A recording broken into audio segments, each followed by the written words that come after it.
This is the VOA Special English Agriculture Report.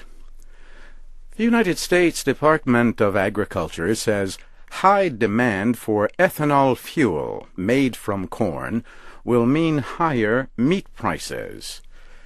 In its monthly crop report on March 9th, the department said feed costs are rising for cows, pigs, and poultry birds.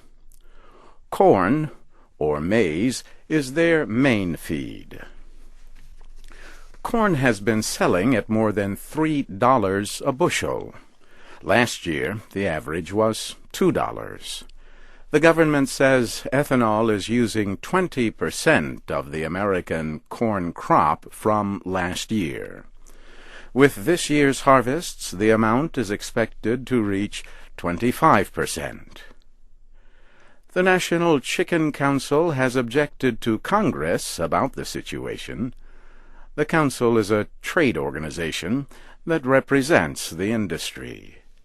It says the feed cost of the chicken industry alone has risen by 40%. In January, Tyson Foods, the world's biggest meat processor, reported its first profitable 3-month period in a year.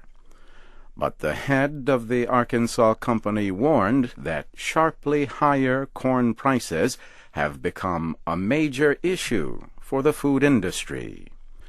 Richard Bond says people will have to pay more for food because companies will be forced to pass along rising costs.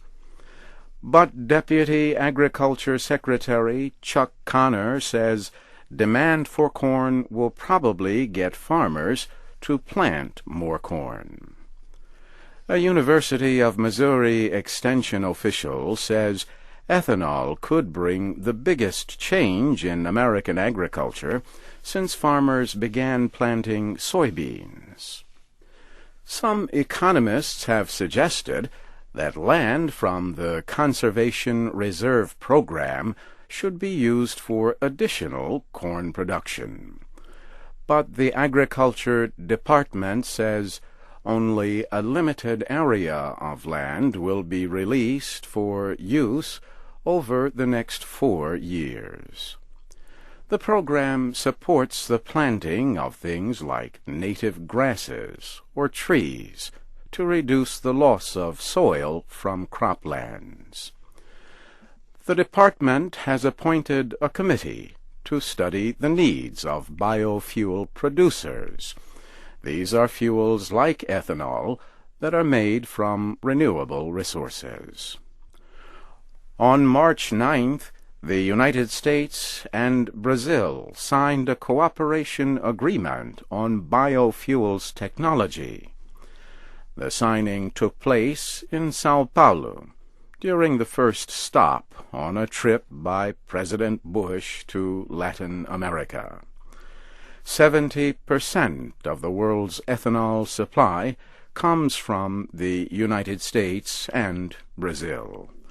But while most American ethanol is made from corn, most Brazilian ethanol is from sugarcane. And that's the VOA Special English Agriculture Report, written by Geraldine Watson.